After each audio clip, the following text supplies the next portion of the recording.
Hello viewers, नमस्कार। Pathfinders bye academy पे as usual आप सभी का स्वागत है। दोस्तों, मिस्टर जयशंकर जी का हमला हुआ है मोहम्मद यूनुस के अगेंस्ट। ये बहुत ज्यादा जरूरी था दोस्तों, बिकॉज जिस तरीके से मोहम्मद यूनुस ने भारत को छेड़ा था, भारत को प्रोवोक किया था, और वो भी चाइना के शी जिनपिंग के सामने, India had to retaliate. India को रिटेलिएट करना बहुत ज्यादा जरूरी था।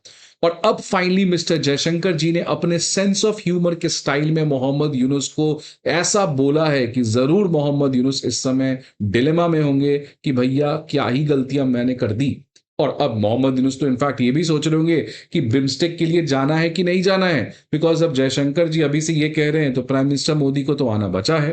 तो ये जो पर्टिकुलर दोस्तों इशू है, ये मिस्टर जयशंकर जी का जो मोहम्मद यूनुस के अगेंस्ट एक तरीके से स्ट्रॉन्ग क्रिटिसिज्म आ रहा है, उनको मैसेज दिया गया है मोहम्मद यूनुस को, वो इसीलिए है बिकॉज मोहम्मद यूनुस ने कहा था अभी रिसेंटली चाइना विजिट में शी जिनपिंग के सामने कि इंडिया के जो नॉर्थ ईस्ट हैं वो हमारे कृपा से सी को एक्सेस कर पाते हैं, वो बे ऑफ बंगाल के एक्सेस कर पाते हैं। अगर हम नहीं चाहें तो नॉर्थ ईस्ट के स्टेट्स पानी के बिना तरस जाएंगे, वो इंटरनेशनल ट्रेड से कट जाएंगे। लेकिन मिस्टर जयशंकर जी ने उनको साफ तौर पर रिमाइंड किया कि भैया, इंडिया जो है उसका सबसे बड़ा कोस्ट लाइन है बे ऑफ बंगाल में। क्या आप छोटा सा कोस्ट लाइन लेके उतना उड़ रहे हो? इनफैक्ट इंडिया का it has a longest coast line in the Bay of Bengal, और अगर मैं टोटल कोस्ट लाइन मिला दूं तो इंडिया का टोटल कोस्ट लाइन 7500 किलोमीटर का है, which is one of the largest coast line which any country could ever have. और ये जो रिएक्शन मिस्टर जयशंकर जी का आया है वो इस समय जो बिम्स्टेक लीडर्स समिट चल रहा है थाईलैंड की कैपिटल बैंकॉक में, वहां पे मिस्टर जयशंकर जी ने दिया है। आज के दिन प्रधानमंत्री मोदी जी भी रवाना हो जाएंगे बिम्स्टेक लीडर समिट के लिए, और उसके बाद वो आपको पता है श्रीलंका जाने वाले हैं। बिम्स्टेक एक बे ऑफ बंगाल की रीजनल ऑर्गेनाइजेशन है जिसमें जितने भी कंट्रीज एक्सेप्ट नेपाल, भूटान, जो बे ऑफ बंगाल से बाउंड्री शेयर करते हैं, वो मिलके यहां पे काम करते हैं। रीसेंट टाइम्स में भारत जो है बिम्स्टेक को काफी ज्यादा सपोर्ट कर रहा है, बिकॉज जो दूसरा रीजनल ऑर्गेनाइजेशन है इस कंट्री में, इंडियन सब कॉन्टिनेंट में, जो सार्क है, वो कंप्लीटली डिसफंक्शनल हो चुका है। इसलिए भारत देख रहे होगे आप, बिम्स्टेक के ऊपर ज्यादा फोकस कर रहा है। भारत के लिए बिम्स्टेक एक और बहुत बड़ी रीजनल ऑर्गेनाइजेशन इसलिए बन जाती है बिकॉज भारत इससे आसियान के कंट्रीज को कनेक्ट कर सकता है, और आसियान के कंट्रीज को कनेक्ट करके इंडो पैसिफिक में अपने इन्फ्लुएंस को बना सकता है। और इसीलिए कॉन्स्टेंटली इंडिया, आपको बताया जैसे फॉर एग्जाम्पल इंडिया एक IMT ट्राइलैटरल हाईवे बना रहा है, India Myanmar Thailand trilateral highway, जिससे हम नॉर्थ ईस्ट के थ्रू अपने कंप्लीट आसियान कंट्रीज को एक्सेस कर सके। इसलिए बिम्स्टेक काफी ज्यादा खास है आज के जियोपॉलिटिक्स में इंडियन सब कॉन्टिनेंट के लिए, और इसलिए इंडिया काफी ज्यादा प्रमोट कर रहा है। अब इसी पर्टिकुलर बिम्स्टेक लीडर समिट के दौरान जयशंकर जी ने मोहम्मद यूनुस को इनडायरेक्टली टॉन्ट किया है, क्रिटिसाइज किया है। वो दोस्तों इसीलिए because recently Mohammad Yunus China गए थे, शी जिनपिंग से वो मुलाकात किए, और उस मुलाकात में उन्होंने एक ऐसा फालतू चीज कह दिया जो कि जरूरत नहीं था। उसने कह दिया कि 7 sisters of India are land locked. आप देखिए उन्होंने क्या कहा, उन्होंने कहा कि 7 स्टेट्स जो हैं इंडिया के नॉर्थ ईस्ट में, जिनको हम 7 सिस्टर्स कहते हैं, ये लैंडलॉक्ड हैं, ये किसी भी तरीके से ओशियन में नहीं पहुंच सकते हैं।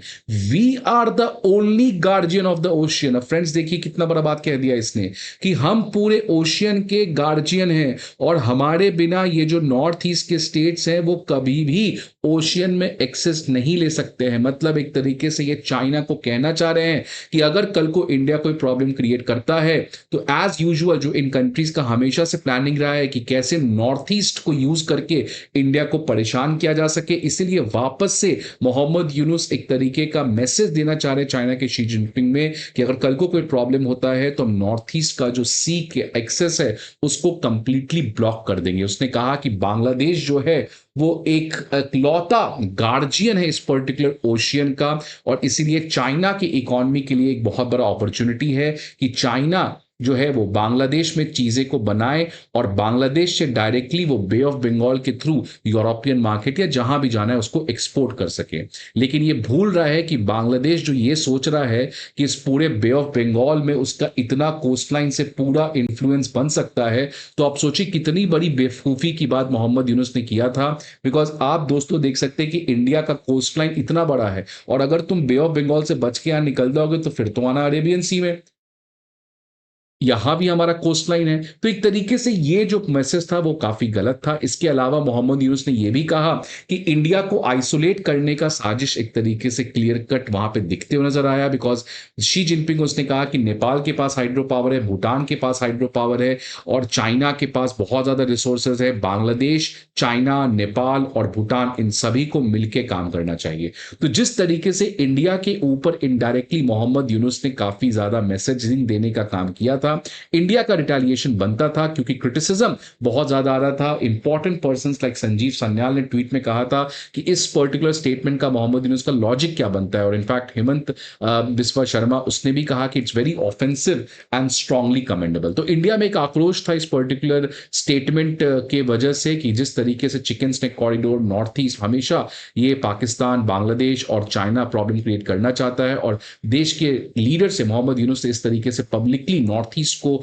मैसेज देना कि हम आपके सी के एक्सेस को ब्लॉक कर देंगे, दैट वाज रियली कमेंडेबल। तो फाइनली मिस्टर जयशंकर जी का रिप्लाई क्या आया दोस्तों, इसको समझने का प्रयास करेंगे, बट आगे बढ़ने के पहले एक बहुत इंपॉर्टेंट इन्फॉर्मेशन कि academy IAS previous year questions, current affair analysis और प्रीलिम्स मॉक टेस्ट, ये तीनों चीज के पीडीएफ अब आपके सामने लेके आया है।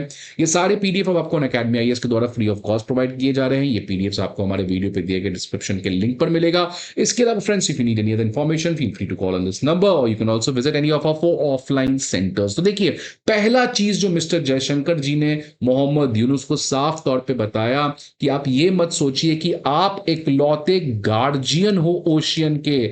आप ये मत भूलो कि इंडिया का इनफैक्ट बे ऑफ बंगाल में सबसे लॉन्गेस्ट कोस्ट लाइन है। लगभग 6500 किलोमीटर का कोस्ट लाइन हमारा खुद का है। 6500 किलोमीटर बे ऑफ बंगाल में जो सबसे लंबा कोस्ट लाइन है वो इंडिया का है, और इंडिया क्योंकि बिम्स्टेक का मेंबर है इसलिए इंडिया के ऊपर ज्यादा स्पेशल रिस्पॉन्सिबिलिटी है कि बे ऑफ बंगाल को रूल ऑफ लॉ के हिसाब से चलाया जाए। तो ये पहला इनडायरेक्ट मैसेज है मोहम्मद यूनुस को कि आपका ये मत सोचिए कि आप कोई बहुत बड़े मैरीटाइम पावर है। दूसरा जो इसने कहा कि नॉर्थ ईस्ट का हम ब्लॉक कर देंगे सी एक्सेस में, जिसकी वजह से नॉर्थ ईस्ट जो है वो कभी भी एक्सेस नहीं कर सकता है, तो इसको भी काउंटर किया इसने कहा, मिस्टर जयशंकर जी ने कहा कि जो हम ट्राइलैटरल हाईवे बना रहे हैं इंडिया, म्यांमार, थाईलैंड, इसके थ्रू हम डायरेक्टली पैसिफिक ओशियन को कनेक्ट कर सकते हैं, जो कि आने वाले समय में गेम चेंजर होगा। तो जितने भी हमारे नॉर्थ ईस्ट के सामान है वो म्यांमार से होते हुए, थाईलैंड से होते हुए डायरेक्टली इंडो पैसिफिक के वाटर में पहुंच सकते हैं, आसियान के मार्केट को हम कनेक्ट कर सकते हैं। इसलिए नॉर्थ ईस्ट जो है वो कभी भी बांग्लादेश के ऊपर इस तरीके से डिपेंडेंट नहीं है।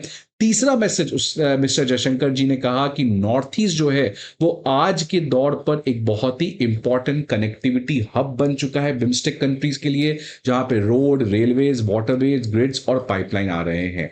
तो इसलिए नॉर्थ ईस्ट जो कंट्री है, नॉर्थ ईस्ट जो रीजन है वो बिम्स्टेक के लिए बहुत ज्यादा इंपॉर्टेंट है, और नॉर्थ ईस्ट में आज खुद इतने सारे इंफ्रास्ट्रक्चर डेवलप हो चुके हैं कि हमारा बांग्लादेश के ऊपर डिपेंडेंस कम हो चुका है। इसके अलावा उन्होंने बहुत डायरेक्टली मोहम्मद यूनुस को क्रिटिसाइज किया कि अगर आप कह चाहते हो कि बिम्स्टेक या इस पूरे इलाके में कोऑपरेशन रहे, पीस रहे, तो उस केस में आपको सबके साथ काम करना होगा। Cooperation is an integrated outlook. आप ऐसा नहीं कह सकते हो कि इस 10 कंट्री में 9 कंट्री के साथ कोऑपरेट करूंगा, एक के साथ नहीं करूंगा। तो ये मोहम्मद यूनुस सभी के साथ कह रहे हैं सार्क को बढ़ाओ, बिम्स्टेक को बढ़ाओ, लेकिन इंडिया के साथ वो कोऑपरेट करने को तैयार नहीं है। तो मोहम्मद यूनुस के अगेंस्ट मिस्टर जयशंकर जी ने क्लियर कट कहा कि अगर आप रियली सीरियस हो कोऑपरेशन को तो आप सबके साथ बात करो, आप एक इंटीग्रेटेड अप्रोच रखो। आप इस तरीके से चेरी पिकिंग मत करो कि एक कंट्री को हम ज्यादा फेवर करेंगे और दूसरे कंट्री को हम ज्यादा फेवर नहीं करेंगे। और नेपाल को भी इंडिया की तरफ से एक मैसेज चला गया कि ये नेपाल जो सोच रहा है कि बांग्लादेश के थ्रू हम इंडिया को परेशान कर सकते हैं, तो नेपाल को भी मिस्टर जयशंकर जी ने इनडायरेक्टली एक मैसेज दिया कि नेपाल बिम्स्टेक का सदस्य पहली बात तो हमारे ही वजह से है, because Nepal bay of Bengal का कंट्री नहीं है, वो बे ऑफ बंगाल से बाउंड्री शेयर नहीं करता है। और अगर नेपाल को आसियान जाना है तो उसको तो नॉर्थ ईस्ट के थ्रू जाना होगा, बिकॉज इंडिया नॉर्थ ईस्ट के थ्रू एक इंटरफेस प्रोवाइड करता है जिसमें इंडियन सब कॉन्टिनेंट के कंट्रीज लाइक भूटान और नेपाल आसियान कंट्रीज को एक्सेस कर सकते हैं। तो ये जो मोहम्मद यूनुस इंडिया को आइसोलेट करना चाह रहा था, और मोहम्मद यूनुस रिसेंट टाइम्स में नेपाल के केपी शर्मा ओली से भी दोस्ती बनाने का प्रयास कर रहे थे, तो ये एक क्लियर कट मैसेज है नेपाल को कि आपका एक्सेस तो क्या, आपके एग्जिस्टेंस को हम ब्लॉक कर सकते हैं अगर आप इस तरीके का बिहेवियर इंडिया के प्रति रखते हैं। अब फाइनली ये तो पर्टिकुलर स्टेटमेंट मिस्टर जयशंकर जी का आया जो कि बहुत ज्यादा जरूरी था, लेकिन ये भी काफी ज्यादा एक्साइटिंग होने वाला है बिकॉज बिम्स्टेक समिट में अगर प्राइम मिनिस्टर मोदी केपी शर्मा ओली से मिलते हैं तो ये अगेन एक बहुत सिग्निफिकेंट चीज होगा, बिकॉज देखिए केपी शर्मा ओली के अगेंस्ट कैसे मोनार्की प्रोटेस्ट चल रहा है, और केपी शर्मा ओली ने रिसेंटली कहा था कि इंडिया इस षड्यंत्र के पीछे है। तो देखते हैं कि क्या प्रधानमंत्री मोदी जी इससे मिलते हैं कि नहीं मिलते हैं। इसके अलावा बांग्लादेश के यूनुस के साथ क्या प्राइम मिनिस्टर मोदी मिलते हैं, that is also a very very great expected question. और म्यांमार की मिलिट्री जनता मिंग ऑन्ग हिलांग, इनके साथ भी क्या प्राइम मिनिस्टर मोदी मिलते हैं, बिकॉज ये तीनों कंट्री इस समय काफी ज्यादा प्रॉब्लम में है, नेपाल, बांग्लादेश और Myanmar. So let us see what are the outcomes of this. But Mr. Jaishankar retaliation was a step in the right direction. Let's see what are the other outcomes. I hope आपको ये video अच्छा लगे friends. See you again in another video. Till then, goodbye and take care.